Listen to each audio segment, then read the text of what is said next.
I'm going to talk today about, will people ever pay for privacy? It's sort of an interesting question, and the way I'm going to go through this is I'm going to talk about the importance of privacy, what is privacy, why is there a conflict, and then talk about how to include privacy in product plans and how to build things. Start out, why does privacy matter? Does it matter to people? Polls say that it does. In the late 90s, privacy was polling in the United States above education as an issue that people cared about. It was polling up there with taxes as the number one, the number two issue that people cared about. And there's huge amounts of attention paid to it, news stories that come out, this privacy invasion, that privacy invasion, what's going on. And people seem to care about privacy. If you want to start an entertaining debate and you have lots of alcohol, ask people about the privacy versus security trade-off. And you will see that people care quite deeply about these things. The debate gets emotional very quickly. People's feelings, you get riled up and roused. At the same time, people tell strangers all sorts of things about themselves. They'll go to an airport and get patted down and not object very sheepishly. They don't necessarily buy privacy products. I worked for Zero Knowledge for 3 years building advanced technologies, and we had way cool stuff. We built what we thought was some of the coolest privacy technology ever. A lot of people agreed. We had 150,000 betas. We were in all the magazines. Everyone thought it was neat. Everyone thought it was cool. And we sold 15,000 copies. So there's this dichotomy. And oh yeah, I should say that Zero Knowledge is still in business and selling a component that we didn't put a lot of effort into initially, which was a personal firewall. Was in the product since version 1. That's what people understood. And all of the neat technical bits that we put in that we thought provided amazingly good privacy, no one ever understood, no one worked for. And so there's this phrase that goes around. You hear it a fair bit. People won't pay for privacy. They don't care about their privacy. They just get riled up about it, and then they will accept whatever it is you do. I think that's the wrong conclusion. And it's a conclusion that gets thrown at me a lot after my experience at Zero Knowledge as a spokesperson for Zero Knowledge. People have come up to me and said, haha, you were wrong, people won't pay. And I say, yes, they will. We just didn't sell them something they could understand. When we were trying to sell a product that solves a problem, and I'll go into some detail on this, but basically people didn't understand the problem that the Freedom Network solved. They didn't understand the way the product worked. And so at the end of the day, it was a nifty idea, but they didn't have a compelling reason to buy. I want to talk about what the Freedom Network was. It was a way to get on the internet fully anonymously and do many of the things you wanted to do: browse the web, send email, participate in chat rooms anonymously, or pseudonymously, really. You had a pseudonym, an email address, adam@freedom.net, which couldn't be linked. Well, if I picked adam@freedom.net, it sort of could be linked, but if I had picked, say, paul@freedom.net, no one would have known that was me. And so if your concern is that your activities on the internet are being monitored, that someone is watching what you're doing, that the things that you email, that you say and do will come back either to reflect poorly on you at work, or your family will find out things that you don't want them to know, it gives you the opportunity to interact with people in a privacy-enhanced way. So that you could separate your personas, you could do different things. We spent an enormous amount of money from our investors on making sure that there was no single point of trust. We would look at other systems and say, that is a trust me sort of system where you have to believe what the people are telling you about how it works. And we spent a lot of energy making sure that the Freedom Network wasn't like that. In reviews, we'd spend hours talking to a journalist about the difference, and they never quite got it. And so the Freedom Network is no longer in operation. We shut it down for financial reasons a while back. So jumping into what privacy is, it's a very complicated idea. There's a lot of things that people include when they say privacy. And at Zero Knowledge, we meant this unobservability issue, that you could do things online without being observed. But when we told people we were a privacy company, they would talk to us about spam. They would talk to us about identity theft. They would talk to us about credit card theft. And we said, no, that's not what we mean by privacy. And so we've got some definitions here, and they're at different levels. The right to be left alone is from Brandeis. It's a famous law review article in the United States that informs a lot of the debate about privacy. Informational self-determination, the ability to control where information about you goes, is from a German Supreme Court decision. Lie and get away with it. I love that definition. It's a great definition of privacy. If I'm private, if I'm doing things privately, I can tell you something else, and you're not going to know the difference. And that may be a good thing. If I want to go explore my sexuality, or if I have private religious beliefs, I can tell you something that isn't the truth, because my beliefs are my beliefs, my activities are my activities, and I want to keep those private. So lie and get away with it can actually be an interesting definition. And abortion. In the United States, a woman's right to have an abortion is part of the constitutional right to privacy. And if you take that and you compare it to spam, anonymity on the internet, I include it because I think it helps to make clear how many different things are meant by the term privacy. And throwing this in early to say that people will pay for privacy. They pay for curtains. Why do they pay for curtains? I'll come back to that, but I've seen curtains advertised, and this was the thing that got me thinking about this in these terms, was I was reading a home decorating magazine, and word privacy is right up at the top in 50-point text covering half a page of a curtain advertisement. And I looked at it and I said, what is this crap? It's not privacy, it's curtains. And then I said, no, wait. The people who paid for this ad, well, they might be stupid, but let's pretend they're not. Let's pretend that they are spending some money because they got it from customers and they understand their customers. Their customers are thinking of curtains as privacy. And I like to say that curtains are the world's oldest privacy-enhancing technology, that they provide the ability to do things in your home and then lie about it. Your neighbors can't see what you were doing. People pay for unlisted phone numbers. In California, I think the number is now 70% of phone numbers are unlisted.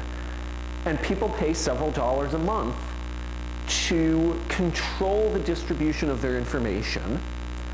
Swiss bank accounts, big business. Lots of business in private banking, offshore banking, banking such that only you know how much, you and your bank know how much money you have, no one else does. But as I hope I am making clear, the word has way too many meanings. And because it has all of those meanings, people get sloppy with it. You can say privacy and mean an unlisted phone number. You can say it and mean anonymous e-cash. Yesterday, we had a presentation in here by Len Sassman, in which Len used the term privacy to mean encrypted email. He also used it to mean encrypted web transactions, but it was privacy with respect to an eavesdropper, was the way that Len was using it. And because it has all of these meanings, people get dramatically confused when you say we have a privacy product, or we are privacy friendly, or this is privacy invasive. And that confusion, I believe, is at the heart of the question of will people pay for privacy? So privacy is confusing. It's really confusing, even for those of us who've been dealing with it for a long time. This is not a complete list. I've tried to make this list large enough that people in the back of the room could read it. And it was the first dozen or so things that come in here. And these things all, the only thing these things have in common is that they are all privacy to someone. Now, there's really a lot of privacy technology out there. One of the, actually older than curtains, were banks. There's a wonderful book called Banking in Athenian Society, which argues that the first banks in Athens were created for tax evasion purposes. The Athenians only taxed their very richest citizens, and they required that their richest citizens do things like sponsor a temple for a year, pay for a galleon in the Navy. So there was this enormous drop-off. Either you paid taxes, in which case you paid an enormous amount, or you didn't pay taxes. Banks showed up to take ownership of property, and when they owned the property, it wasn't taxed because it was owned by the bank, not you, and so you weren't part of the richest citizens. So banks started out a very long time ago, and there's a reference to the book in the speaking notes in these slides, which are online. Cash, you know? Actual money like this is privacy protected. I can go into a store here in Amsterdam and buy things that my government at home in the United States doesn't want me to buy. And it won't show up on my credit card bill, and that's probably a good thing. Emailers, false identification are a form of privacy technology. You want your you want part of your identity, perhaps your age, perhaps your citizenship, to be something about which you can lie and get away with it. You want to go into a bar and drink in the United States before you're 21. You want to get a job. And so, curtains, anti-spyware, there's all sorts of different things which can be thought of as people are buying these things to get privacy. You're dealing with the inconvenience of using cash, not having an account of where all your money was spent at the end of the month, for privacy purposes. You're putting in curtains, you're installing anti-spyware. All of these things, I believe, are indications that people will in fact pay for privacy, that privacy enters into buying decisions when it's an issue that people understand. They understand how their privacy is being invaded. On the subject of ID, there was a conference, Computer Screening Privacy, it was held in New York City back in April. And when you checked into the conference hotel, they took an ID from you and photocopied it. Pretty cool for a Computer Screening Privacy conference. But as a result, people were aware that their privacy was invaded. This became public because a journalist wrote it out, the irony of it, after the conference. And so when people are aware that their privacy is being invaded, and when they are aware that there's a solution that will work for them, they take steps to protect their privacy. And I'm going to come back and back to those things.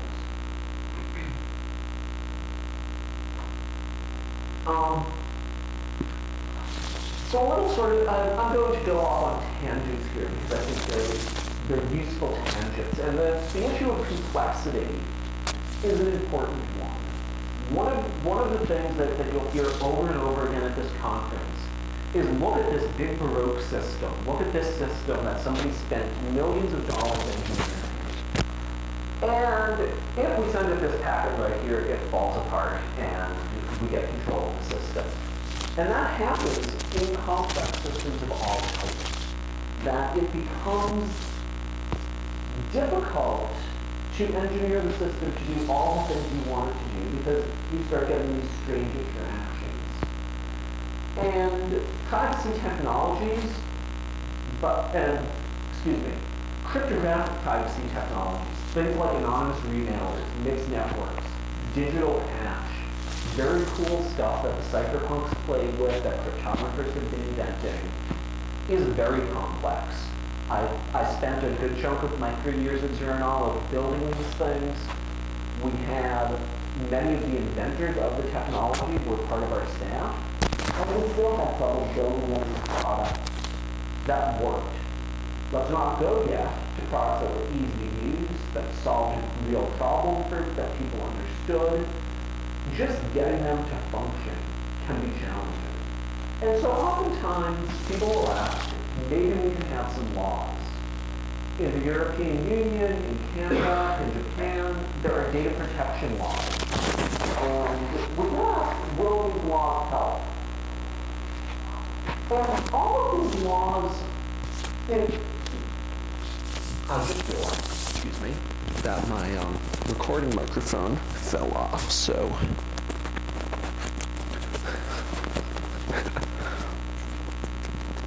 there's great audio of me stepping on this.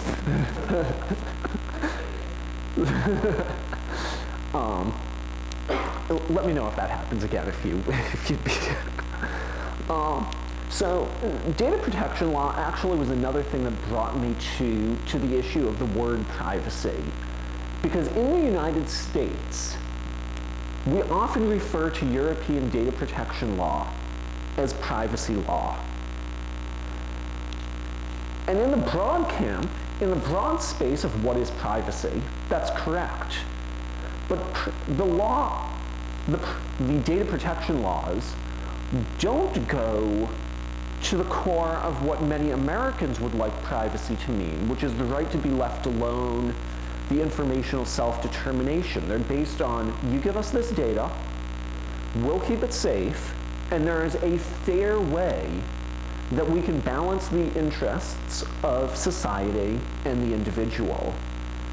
And I believe that the dichotomy between what Americans think of as privacy and what the laws say is one of the reasons that there is so much resistance and so much difficulty with laws like HIPAA, like GLB, where the laws are much more in a European model because they are the only privacy laws to model these new American laws on.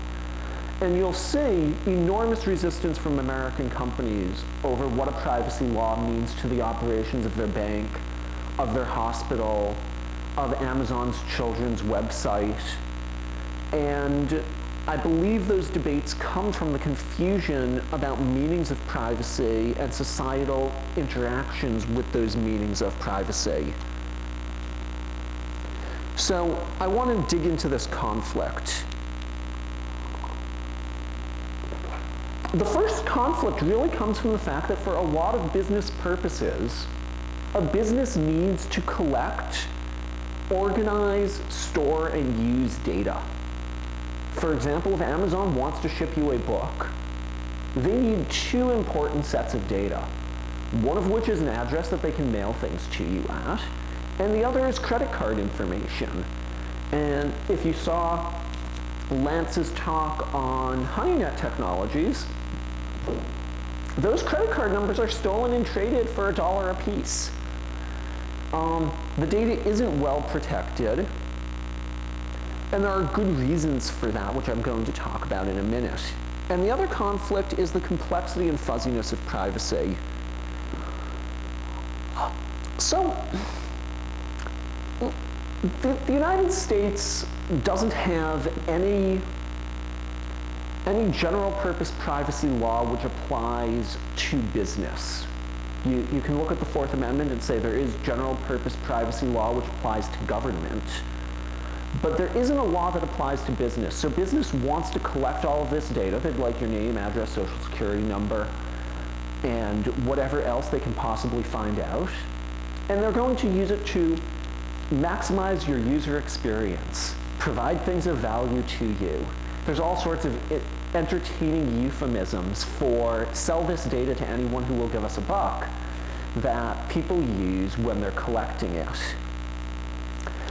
And there's an issue of individual disempowerment where, how many people here are American? A very small number, okay. So one of the things you will discover if you are a privacy-aware individual in the United States is you try not to give out your social security number to people. It doesn't work very well. Companies will, for example, your health insurance company will say, okay, don't give us your social security number, and we can't enter you into our system. You don't have health insurance. That's a hard conflict to fight, because not having health insurance means if you get sick, you have to pay for it out of your own pocket. And so there's an issue of disempowerment, which I believe contributes to the extremes of emotion which surround the issue of privacy. A lot of privacy ends up with externalities, it's a term from the field of economics, and pollution is an externality. It's when I do something, you know, I have a factory and I'm spewing toxin into the air. That toxin is not really a cost to me, it's a cost to everyone around me. And I believe that many of the issues that we run into when people are asked to pay for privacy are externalities. My storing, Amazon's storing of your social security number creates a problem for you, not them. It creates a problem when your information is stolen and traded around. If I steal your credit card number and sell it for $1, you're liable for $50. The business, to the best of my knowledge, no business has been held legally accountable for the costs incurred by consumers when their information was stolen. And so businesses very rationally end up not spending a lot on information security for this data because they are not liable for the costs. The users are not in a position to insure against these risks. This is all sort of standard economic theory about externalities, which I believe applies very well to privacy.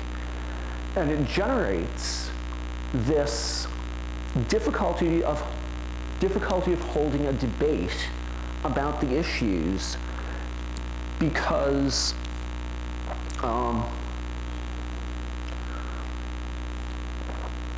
because the users are disempowered, the companies don't want to care, and so you end up with questions like, will people pay for privacy?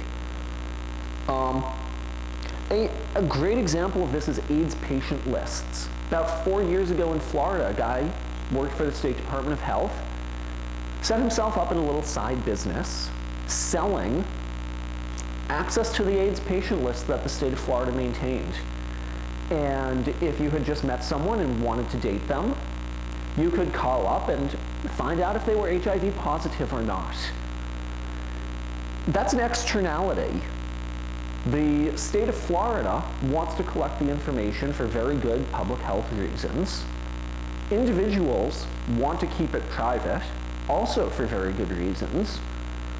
And the security issue ends up being something that's very hard to deal with. And I believe that people intuitively understand this. People say, how are you going to protect my data? Oh, we take industry standard precautions in order to ensure that your data is safe. I'm glad you do that. There's actually a news story I read about a week ago. Madonna lives in central London. And in central London, they have this road toll pricing. And if you live downtown, you can get a discount from the £5 a day fee to drive downtown. Madonna won't, because she won't hand over her unlisted home phone number, which is a requirement that they have your phone number in order to get this driving pass. So I don't expect that Madonna went through a complex economic analysis of, her business manager might have, who knows, but I don't think she went through an analysis and said, oh, there's this externality, people won't invest in computer security to the extent that I want them to. She intuitively understood that the way to protect her data was to keep it under her control. And people who do that are called extremists. Alan Weston started that. He runs a survey every year in the United States, and he calls people who care deeply about their privacy variously fundamentalists or extremists, and has noted over the past few years that they've risen from, he divides the world into three categories, I should say. Extremists, pragmatists who are willing to negotiate, who are willing to give up personal data in exchange for some value that they see, and the unconcerned. And the unconcerned are those people who will walk into a McDonald's and trade a DNA sample for a Big Mac.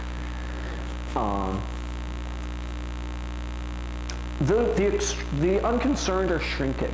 5 years ago, it was 40% of the United States population. Now it's 15%.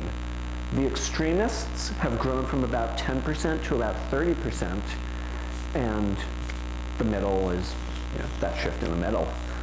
So the issue of privacy, the question of will people pay, are people concerned, the answer is yes. The question is, how do you get them to pay? And it's important to remember that both sides are doing exactly rational things.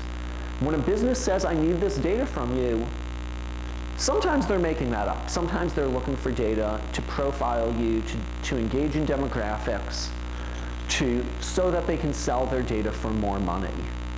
Much of the time, they're doing it for perfectly reasonable reasons. When Amazon says we need a credit card number, they're not doing that so they can sell a database of credit cards on an IRC channel. They're doing it because they need some way of getting your money, and credit cards are convenient. So the customer, when both sides are rational, and both sides are right, and both sides have very different opinions about what should be done, you end up with this pain, these difficulties in how to build things out. And this pain has been going on for a long time. One of the things I've noticed in just reading random news stories over the last little while is organizations that I thought were totally unconcerned about privacy issues, and they may well be, are now raising privacy concerns because they're hearing it from their members.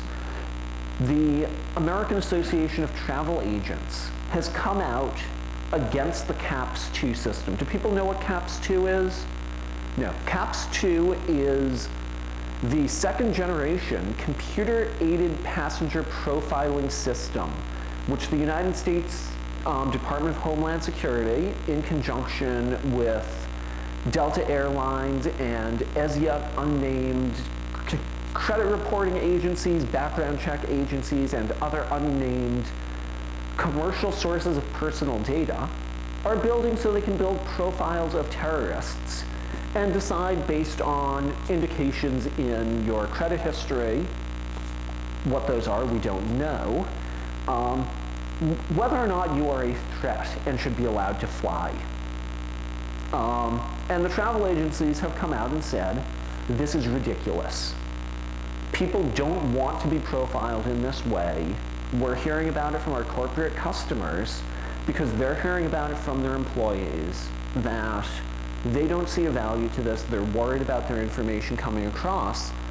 And it was clear in the quotes from these very media-savvy lobbyists, PR people, that the travel agency does not want to deal with this issue. They want it to go away because they see themselves in a no-win situation. They see the government coming in and saying we need security, and their customers coming in and saying we value our privacy, we see no security benefit from this. They're tired of it. businesses are getting tired of it too. When in the United States, if you ask an HR person about privacy issues, they hate them. They get lots and lots of complaints. Who are you giving my social security number to? How are you protecting my salary information? Because people are becoming aware of the distribution that the businesses engage in the course of business. That there's a payroll processor, there's a health insurer, there's the government national new hires database. And so businesses are becoming tired of the complaints. So there ought to be space for people to make some money here.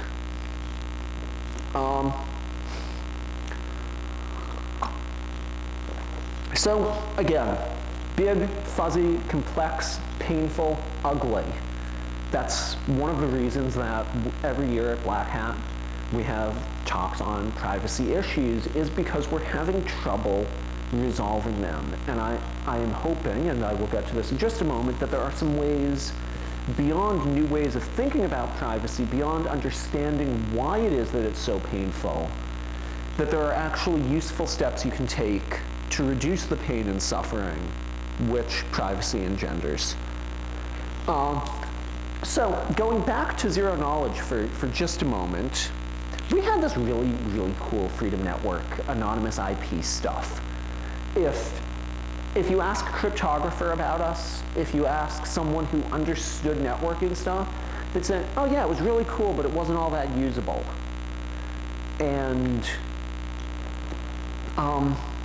when you asked our customers what it did, they didn't really understand. We got 15,000 people who paid. I believe a lot of those were paying because they thought we were really cool and they wanted us to succeed. Even with,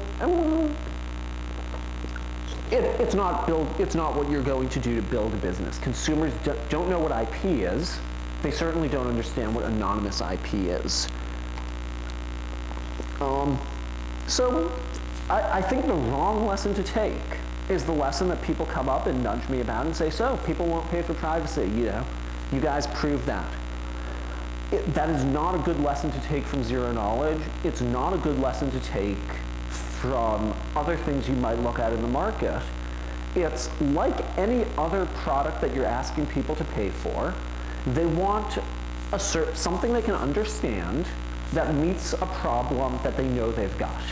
When you move into a new apartment, you buy curtains for it because we've all looked in through other people's windows and seen people, and we don't want to be seen in that way. And so, it's a well-understood threat.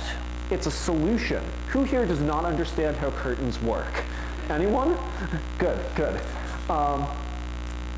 Who here understands how anonymous IP as sold by Zero Knowledge works?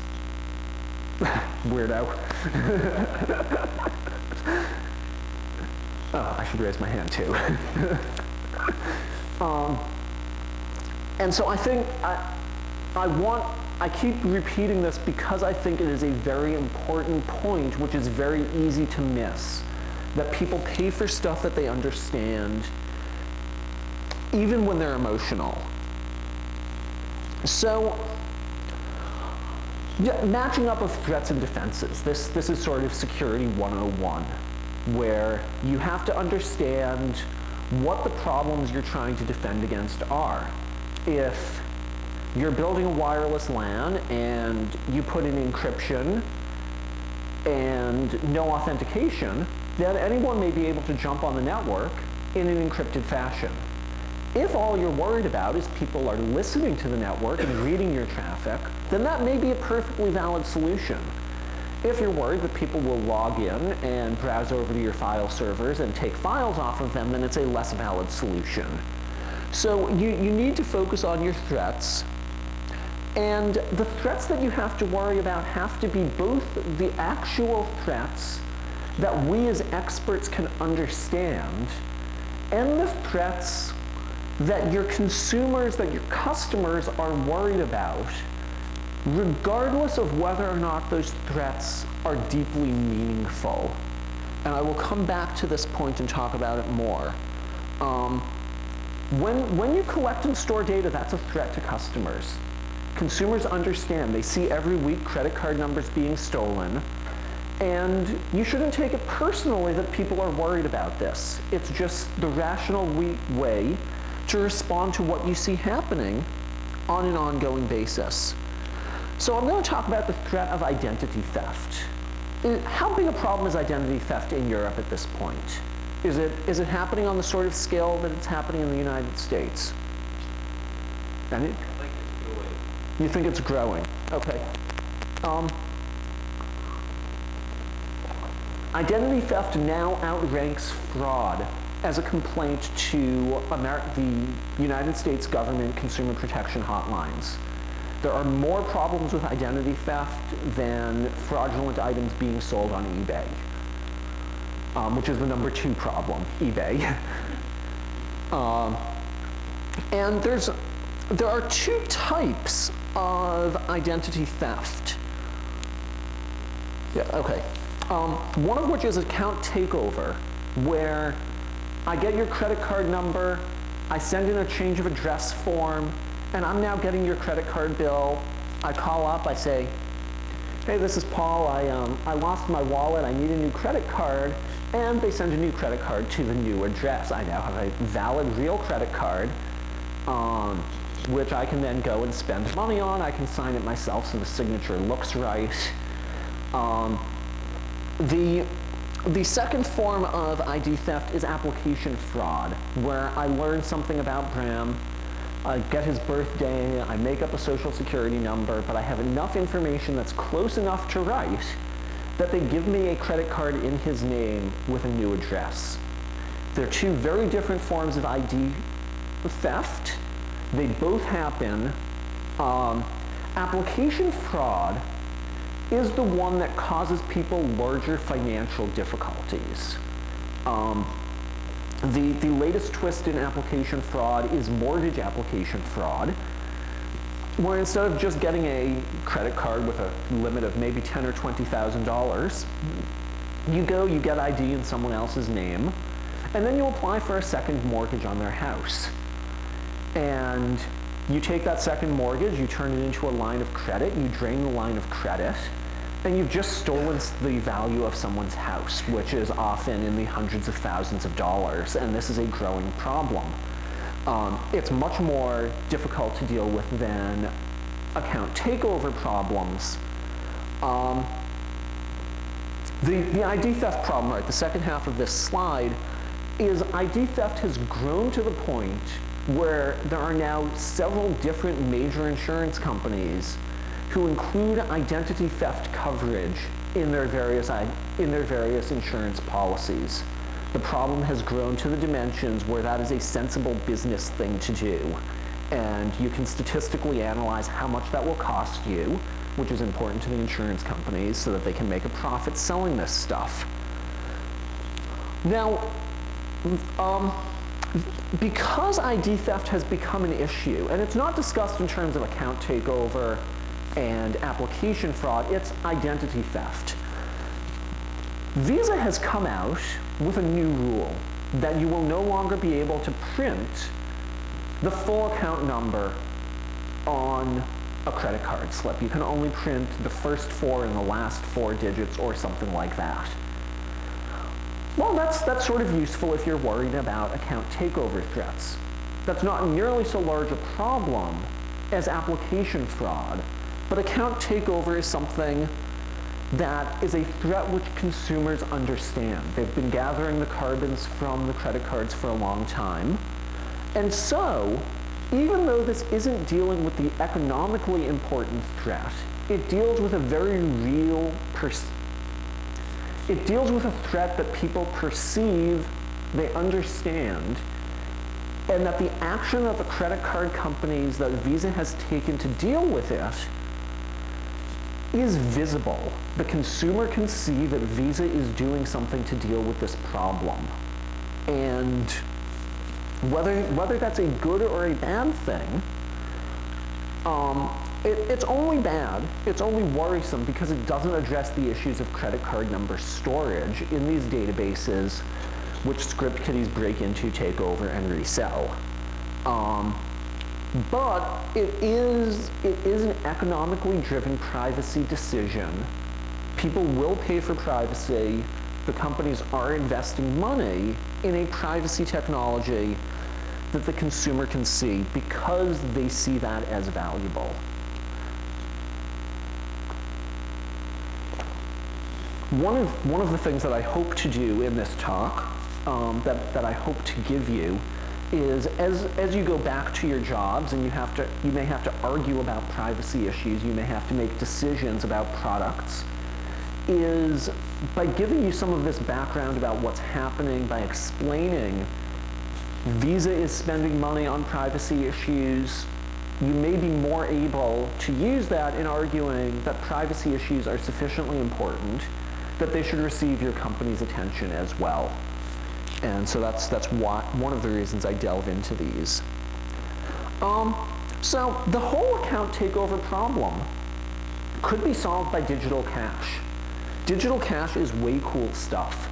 It allows me to go and spend money with a merchant online in a way that those numbers can only be used once. The merchant doesn't get identifying information that it can store and reuse about me. It gets something very much like cash or a traveler's check that it can take to the bank, deposit, and know it will have its money. Very, very cool stuff. Not really widely deployed. You had to download a client. You might have to open a new bank account. It was considered too much work for the consumer. The trials that happened didn't go very well. I believe the reason that the trials didn't go well is because consumers don't actually have a good understanding of the back-end financial systems. They don't understand the risks that come from their credit card number being stored. In the United States, they're not exposed, even if they do understand those risks, they're not exposed to the liability. If my credit card number is stolen, there's fraudulent charges, I'm liable for a big $50. And so, consumers aren't motivated to use an electronic cash system because they don't see a threat to their financial well-being from it. And so you have this really cool privacy technology which I would love to see deployed. I would be very excited for it to be deployed. I think it's unlikely that it ever will be deployed because it doesn't match up to a problem that the consumer thinks that they have. And it's very important that you do match these things up, that you build things in such a way that the consumer wants to use them. So the hell with it, right? You've got these technologies that don't work. Consumers don't really have a choice in what insurance company they're going with. Everyone wants the same sort of data. You've got all these externalities and these customers that are angry, dissatisfied. Is it worth doing anything? And I believe that the answer is yes. I think that putting effort into privacy will have a commercial payoff. I think that companies that build better systems that do more for privacy will do better than those companies that don't, because it is an issue that is increasing in importance, that people do care about at a deep emotional level.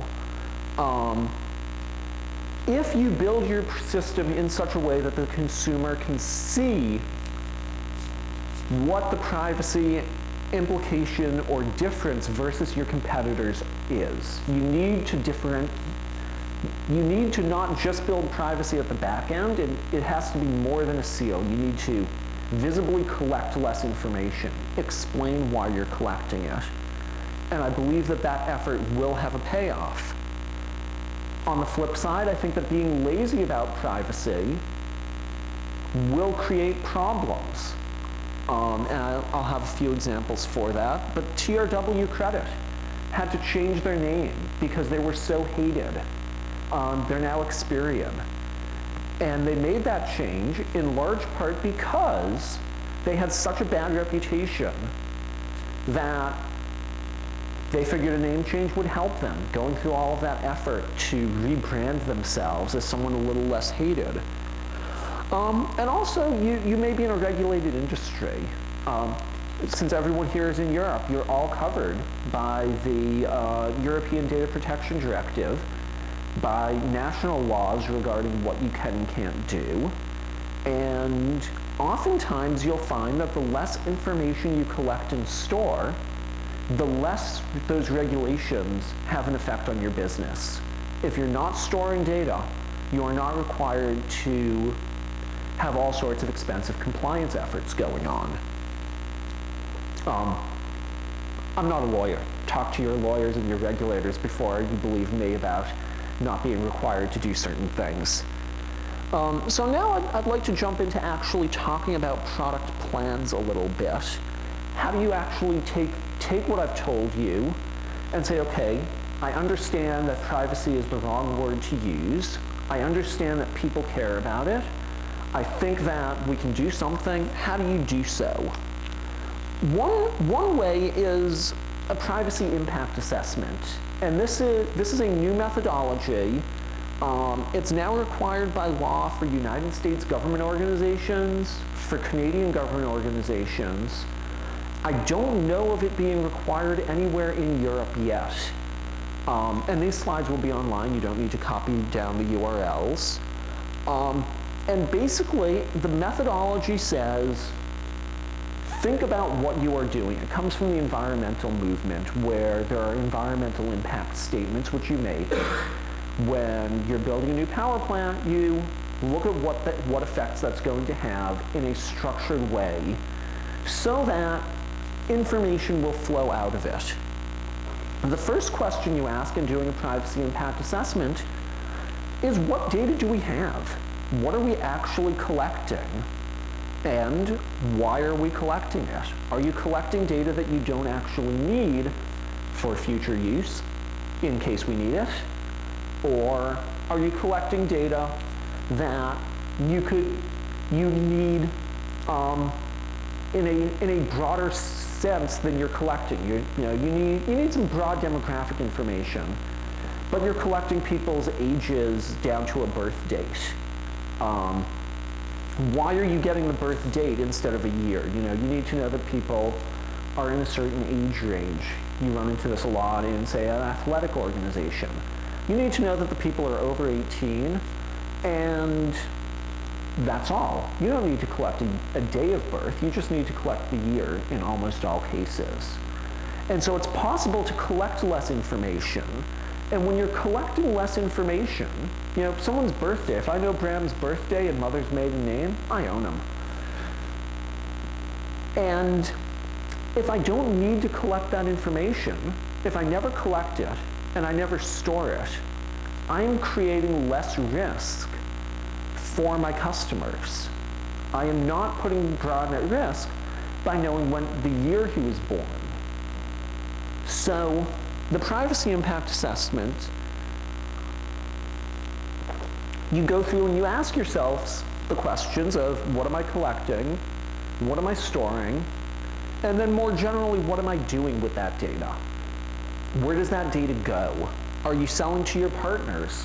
One bank I worked for in the United States had a partnership agreement where, and I got involved in this project because I was responsible for securing the movement of the data, which was the name, social security number, and date of birth from this bank to a partner. And the consumer didn't really have an opt-in, opt-out. They didn't know the data transfer was happening. And it turned out that the partner wasn't even using the social security numbers. What they were actually using was a credit score of, do we send this person an invitation or not? We had those credit scores. We could have been transferring just a credit score, putting our partner at much less risk. A credit score is sort of the outsourcing of the credit decision. You say, I want to give credit, I want to get as customers everyone who has a score between this range and this range, and that captures information about risk, wealth, and other things. So we could have just transferred a score information from Fair Isaac or one of the other credit score companies. Had anyone thought about the privacy and risk implications of the data transfer that we were doing? But because no one looked at it from the question of what are we doing, why are we doing it, we never ended up making that switch. Yeah, so there's a bunch of links there. Going beyond privacy impact assessments, okay, you do an assessment, you now know what's happening. The most important thing that you can change is simply to collect less data. Figure out what you need and why. And this sounds really simple, but when you actually sit down to do it, many companies resist on the basis that we may use the data later. Well, if you need it later, collect it later, because by the time you collect it, let's say you want to know your customer's income, because you may use that later. With the rate that people switch jobs, get raises, are in a union and have a negotiated pay cut, the income data isn't going to be valid for more than a year anyway. So when you actually go to use it, you're going to discover that the data you have is out of date and valueless. Cool. I always like storing data that I can't use because it's no longer accurate. So if you take a minimization approach and you say, this is what we're going to collect and this is why we need it, and then you look at minimizing that, you'll find that you're putting people at less risk. And this really goes to the customer's concern that I see these guys getting broken into. I see every week another medical story, another credit card story. I see that people don't keep their computers secure. They can't do it. I don't want to trust them with my data. And by acknowledging that concern, by saying, yeah, you are right to be concerned, and to help address your concern, we're collecting as little data as we can. Here's why we're collecting it. You can address some of these privacy concerns. You can reduce the amount of concern by reducing the amount of data. And it's very valuable to go through your site from the customer's viewpoint. To say, if I saw this on a competitor's website or in another industry, how would I respond to it? And I think, yes, this is the Washington Post. Names have been left in here because I think they're entertaining. And I picked this up because I was on an IRC channel talking with some people, and there was another thread. I didn't invoke this. I didn't cause anyone to say this. I didn't ask for it. It just happened as I was sitting there on my ISP's tech support channel. And these other random folks who I don't really know were talking about lying on these surveys. Now, if everyone in the world lies on these surveys, how valuable is the data that you're collecting? I don't click through to the Washington Post very often because I hate this. I don't store their cookie. And you have to turn on JavaScript to make it work. So it takes me a minute to get through this little form every time I hit it. So I don't cause the Washington Post to sell more ads because I hate going to this form.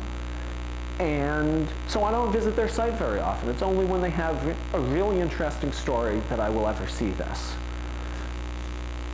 So what are they collecting? They're probably collecting demographic data.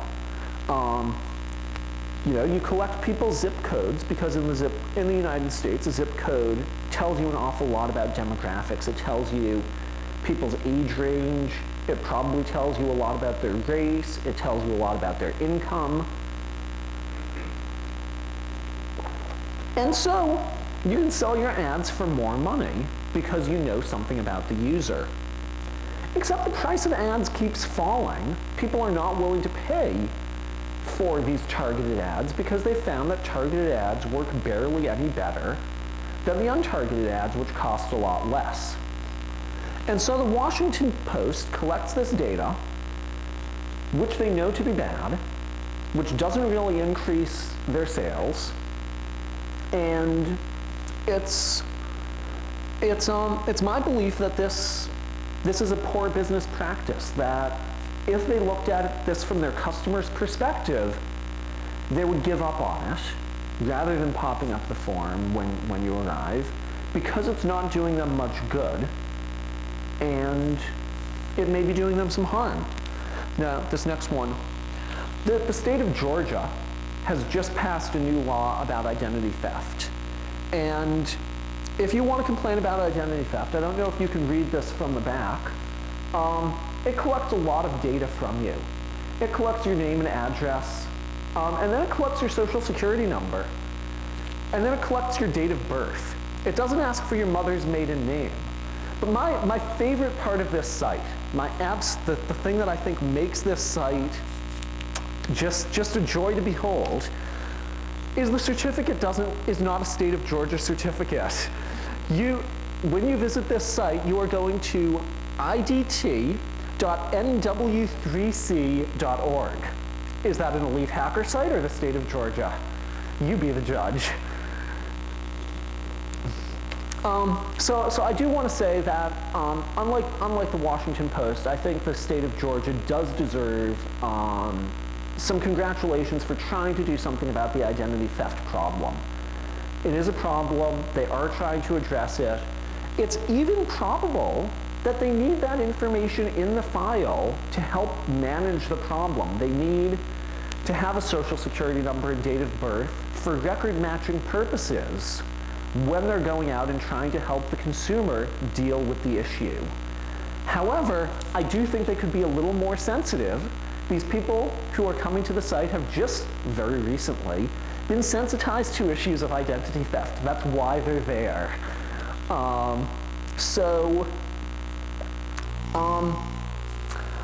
It's not clear to me whether or not filling out that site, it's mandatory that you fill out every line. I went to try it and then I realized I might be polluting their database, which I really didn't want to do. I think identity theft is a serious problem. These folks are probably hugely overburdened and under-budgeted, and I didn't want to just put in bad data that they would have to, someone would have to go and weed out.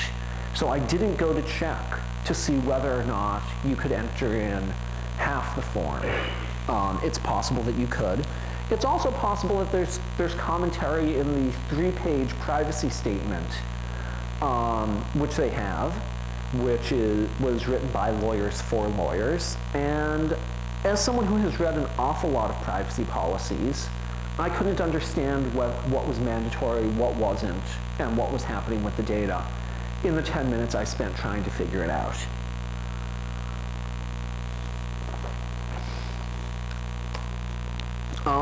So some conclusions. First off, privacy is complex. It's multifaceted. It's painful. It's ugly. It's causing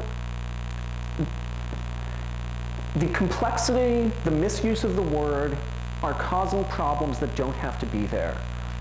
I try to avoid using the word privacy now in discussion because I find that avoiding the word helps me clarify my own thinking. And I find that to be a useful technique. But I also find that by moving away from privacy to other terms, data protection, self-determination, anonymity, it becomes a more manageable problem. By knowing what you're talking about in more detail, it becomes easier to do what you want to do. Promises are not enough. They're not going to satisfy the privacy camp. That camp of people who are concerned about how their data is going to be used are not going to be satisfied with promises. They want you to use less data. They're driving laws in places where those laws are divergent from the legal tradition. You see it a lot in Europe with the phone tapping laws, what have you. There's a lot of conflict around these laws. Understanding the problem, dividing up the problem into more manageable chunks is a really helpful thing. It is surprising how, when you slice something at the right point, you end up with two much smaller, much more manageable problems that you can use in a way to get a competitive advantage. Ask for less information, explain why you're using it, reduce what you're asking for, and then advertise your privacy sensitiveness. Go after those customers, go after that group of customers who are concerned about how their data is going to be used, and tell them that you respect their wishes, that you're not going to resell their data at any time for any reason, because you understand that they don't want you to, and that will generate business for you.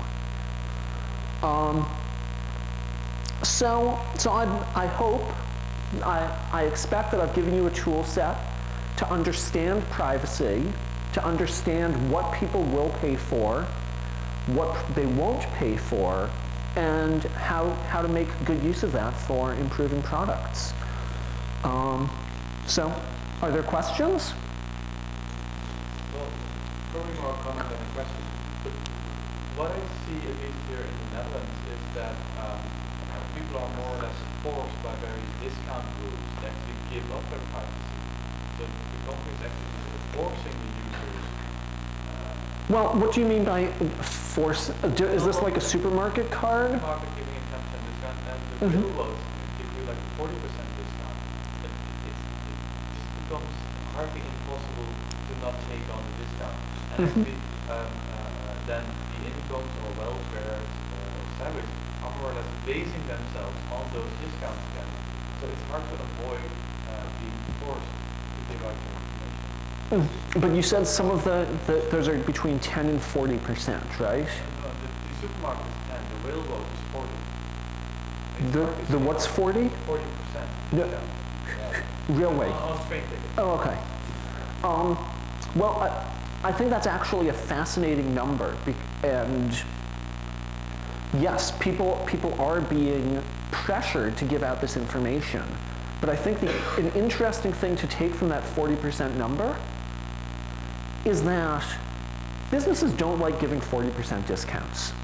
No one wants to give a 40% discount to get their customers to do something.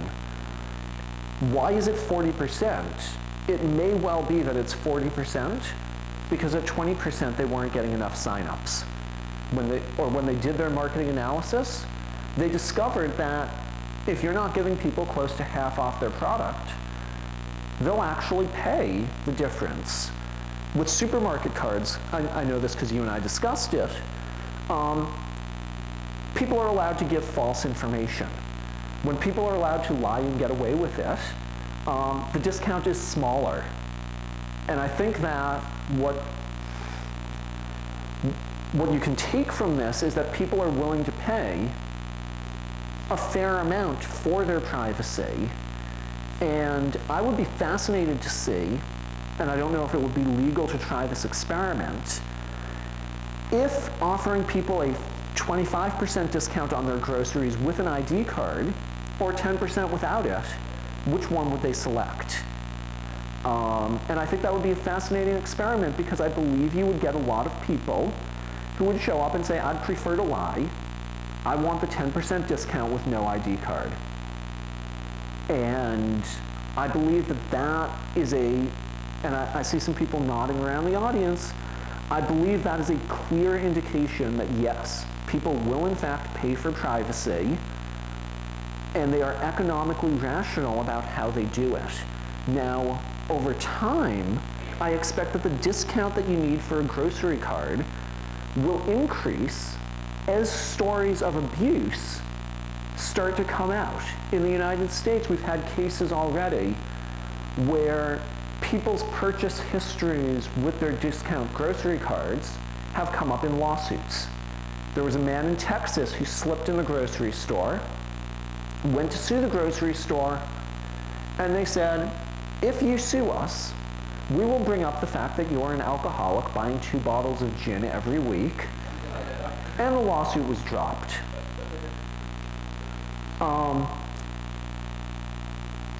I fully expect that at some point, someone's purchase of condoms at a grocery store with a discount card will be used in a divorce proceedings. That, you know, you and the missus are not using condoms and you're buying a box a week. Seems sort of incriminating. And so as these things happen, as people become aware of the uses, the secondary uses to which their data is put, the discount that you will need in order to get people to give up their private information will increase. But you see also the other side of the coin, where kidnappers are being found because they kidnapped the person. This is like a major story in the Netherlands, where they actually tracked the person or the car by the mobile phone signal. So there's always these security, state security. Yes. I realize I should repeat your question for the sake of the recording. The question of security, where there was a case here in the Netherlands of a kidnapped victim being found because of the mobile phone being tracked. In this particular presentation, I'm simply ignoring that question. I'm trying to focus, well, it is a very different question, the law enforcement question versus the willingness to pay for privacy, the unwillingness to pay for privacy, the value of privacy to consumers when you have a situation where data is being gathered under a warrant, under a lawful mandate, is a separate question from when data is gathered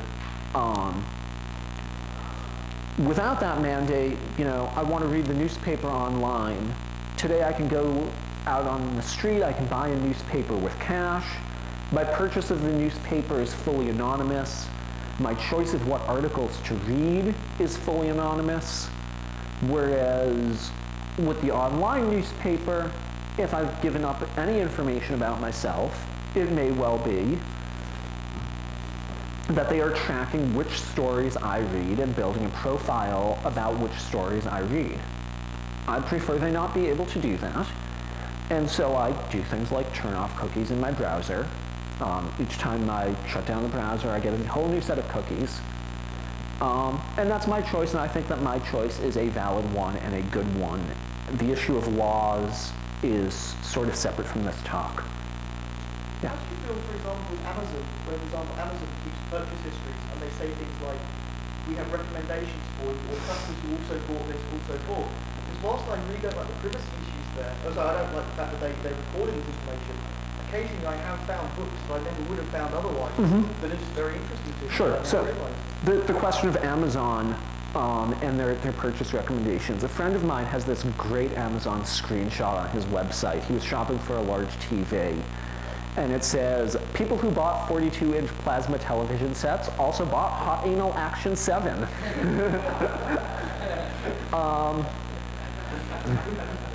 So I don't have a problem with Amazon making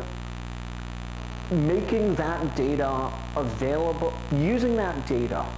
I think that there are several important questions that are raised. The first question is, can I get my data out of the system? Can I say, I don't want you to have this data anymore? And with Amazon, the answer is no, you can't. The second question is, what is required for someone else to get that data?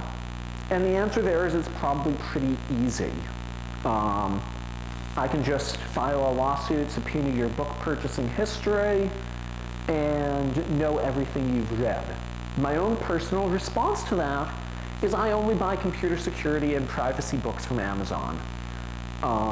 And they actually give me good recommendations in the field. It's sort of annoying that they keep recommending books that I already own. But the Amazon has to, today, get personally identifiable information about you. So My big concern is that you can't destroy the data. You can't say, I don't want anyone to know I bought a copy of Vox or a copy of Leaves of Grass, which are the books that Monica and Bill gave to each other as little presents and then came out later. Your book purchasing history can be embarrassing, and I think Amazon ought to offer a way. I think Amazon would sell more books if they offered a way to say, after a year, delete my name from the purchase history. Disassociate my books year to year or month to month, because you can still do an analysis of what I'm buying, because what I buy in a short period of time is probably more useful for recommendations than what I buy over years. I have a friend who's a professor at Harvard and a mother of 3, and she also has some hobbies, and her book recommendations are all over the map. She does not get useful recommendations at all because her interests are too varied for Amazon's system to make useful advice. If she could control it and say, you know, this is one personality and I'm going to use one name, and this is another personality and I'm going to use another name, and get them all shipped to her house under different names, then she might get better recommendations. If Amazon increased their willingness to say, you can tell us who you are in more complicated ways. If I can have my computer security hat and say my fly fishing hat, which I don't own, but if I did, if I could separate those subjects, then perhaps Amazon would have better data. If they were more respectful of my choices about how my information was used, I might be more willing to buy more books. Is that? Lisa? Two things. One is that one major credit card vendor in the U.S. had a long-time policy of not giving out the addresses of their customers to other companies. So when a company wanted to send a mailing, they would basically take the names and addresses from the person in charge of that company to mail it to their customer. The reason for this is that once they gave out their customer list, they couldn't charge for it again because people were making copies. So this is their good business that a couple of years ago they decided was actually a privacy-enhancing thing that they've done forever. And sold it that way. Cool. I think that's great that there's a credit card company. What company is it? Providian? Okay, so Providian, a US credit card company, doesn't sell their customer name and address lists. They'll market to you by taking your marketing materials and delivering them to their customers. And now they're marketing it as a privacy thing. Cool. And the second thing is that I think your newspaper analogy is really great. One thing to think about privacy that's an additional thing to say is that when I'm sitting in the train with my newspaper and somebody reads it, I have this kind of expected use of the law, there's a legal term for that, that says that nobody's going to come and throw me in jail because my neighbor is reading my paper. So my experience with privacy in reading the paper is such that it's okay if my neighbor reads my paper. There's no problem. But when technology changes and shifts and people can find that they can apply an existing law, there is a change in behavior and happening. And I think that that's something that's being missed. Absolutely. There's the changes in law, the change in technology, the change in venue interact strangely with people's expectations of privacy, of what laws are applied and what laws aren't, and it's complicated. There's a way in which I became a very specific amount for privacy here in the United States. I have a landmark. So there's caller ID in the United States where it says your name and phone number with the caller. In order to get this information to not be sent out, but also if you're not being listed in the phone book, you have to pay 28 cents a month. Absolutely ballistic when I found out about that. But I paid for it just sort of gradually saying, well, not that much, and I should care enough about this. They charge far more, I'm sure, when they allow me to set whatever price they want. And I found out this great benefit to that, which is that now when telemarketers call my house, they don't know what my name is. So they can't pretend to have had some pre-existing relationship with me. When they call, and I can just tell them to shove it much more easily. I don't need someone sitting in a maximum security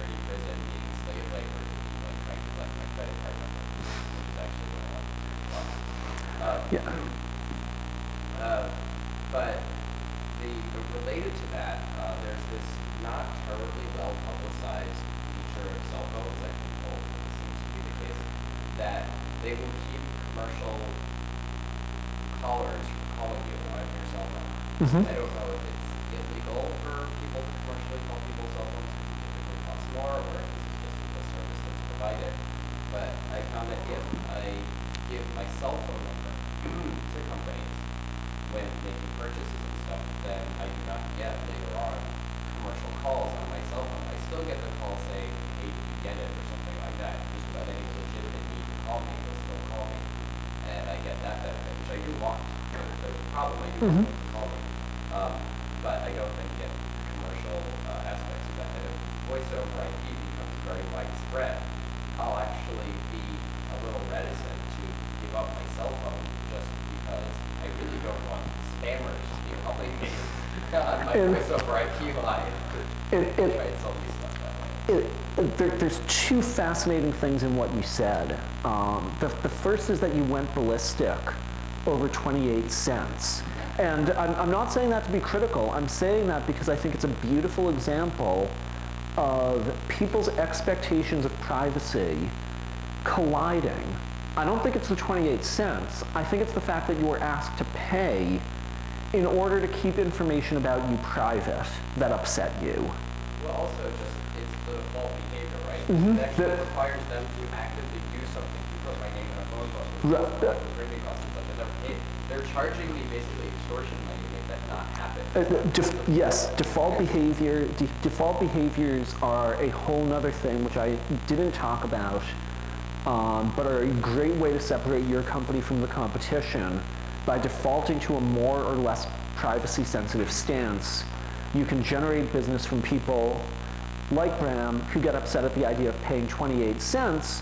If there were two phone companies, one of which charged you a quarter to get your name in the phone book and the other one charged you a quarter not to, I suspect that the one that paid a quarter for publishing your information would end up with a lot more business because it works more on the way people would like these things to work. The other thing you said about your cell phone, I find fascinating because it illustrates different approaches to privacy. I give people my landline because I don't want to be called on my cell phone. If I'm out and about, I don't want to be receiving a call on my cell from some business. I want them to call my home number, leave a message, I'll get back to them. And so I find it illustrative that we've taken exactly the opposite approach to these privacy questions. Actually, there's a question behind you, Paul. Do you see a market for two managed persona separation on two points of IP channels? One for use as spam or whatever. One thing that scares me is some of the things people group recently, they did use them sort of different identity, but use the same one repeatedly. Because of that, the whole collection is not about me.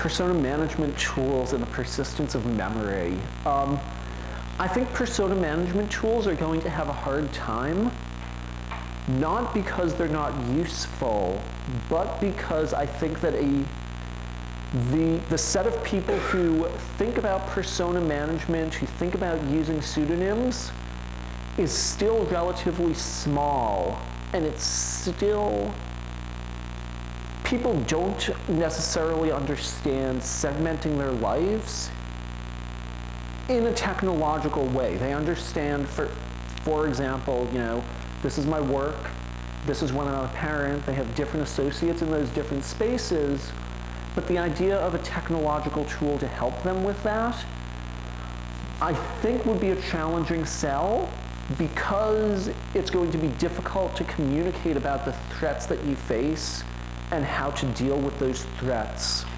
And because of that, the tools will have difficulty getting off the ground. Other questions? Paul? Again, just a comment. You said you didn't mind very much that Amazon was leaving your Best Buy suggestions. However, I think what you're forgetting is that Amazon has also been experimenting with very good pricing, which means that they use the same data they collect that you see for how much money they can extort from you. Yes, the variable pricing question actually is an interesting one. And when I say I don't mind that Amazon does these things, what I really mean is I'm able to segment my life such that the things that Amazon knows about me and the things that Google knows about me are roughly the same. And so I don't mind them knowing things that, you know, I come speak here. It's clear that I care about issues of security and privacy because I speak at Black Hat about them. So Amazon is not learning deeply private things about my private life. But on the issue of variable pricing, there's an interesting question in economics as to whether the prices you pay with variable pricing are actually larger than the price you'd pay without it, or if what you're really doing is a form of negotiated discount where, on the one hand, they're going to promise you a lower price for that jar of peanut butter. On the other hand, once you've paid $8 for it, you're never going to pay anything less. And the economics and the game theory behind this are a complete mess. So I believe that for a company like Amazon to play these games and to say, we'll sell this for this price and this for that price, seems to generate an awful lot of consumer backlash. And if they'd like to go and generate this consumer backlash, that's, well, it's their business. They can do that, and I'm much more concerned about an area like the airlines, where there's only a few airlines. It's a massively regulated industry. I'm forced to show photo ID, government-issued photo ID, before I fly. My privacy options are very limited, and I'm much more concerned about them than I am about Amazon. I have more choice with Amazon. I can use another bookseller. I can use a local bookstore. Well, I'm either postponing or I'm executing market choices. I'm going to someone who doesn't do that because, and I think that there's interesting issues of visibility and understanding with what Amazon does and what it means to people. And I think that we have different sensitivities to what Amazon is doing and different levels of caring about it. I think the reason that Amazon is still as successful as they are is because most people are not caring about it. They don't understand it. I think if people understood it better, if someone can find a brilliant analogy to explain Amazon's business practices with your personal information, that might have a dramatic effect on their business practices, because it may well be that many people understanding what they do, understanding what can happen, and that's why I love the Monica Lewinsky and Bill Clinton book thing, is because the purchase of leaves of grass would not seem to be a privacy-sensitive thing, but in context it turned out to be. So I do think it's an issue of understanding and visibility of the practices, and that perhaps when the visibility and understanding change, people's response to these things will change. Are there any other questions? No? Well, it's lunchtime, so thank you very much.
Okay, I think that's everybody who's here, who's going to come is here already.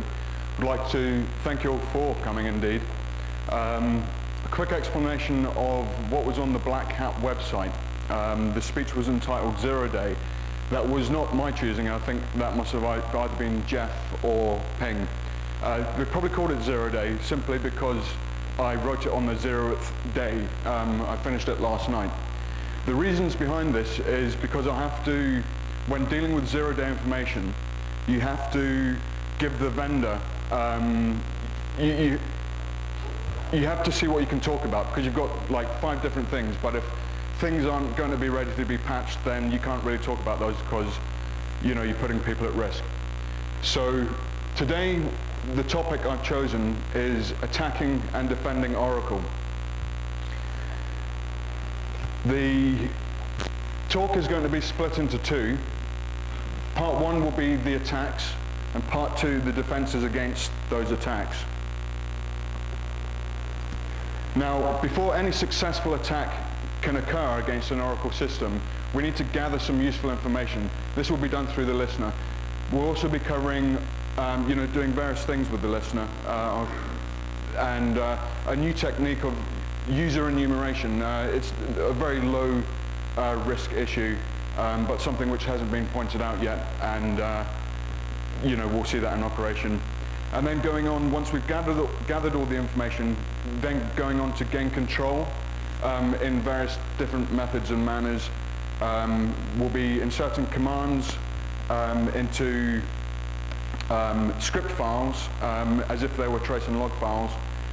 We'll talk about the load library xproc issue that I spoke about a year ago when the whole unbreakable you know, Oracle thing came out, and look at how they fixed it and examine if that fix is as good as it should be, culminating in the exploitation of a buffer overflow, remotely exploitable buffer overflow that does not require a username or password. So when we're gathering information about our target system, we'll be looking for things like version information. You needing 5 minutes? Okay. We're just going to halt for a second.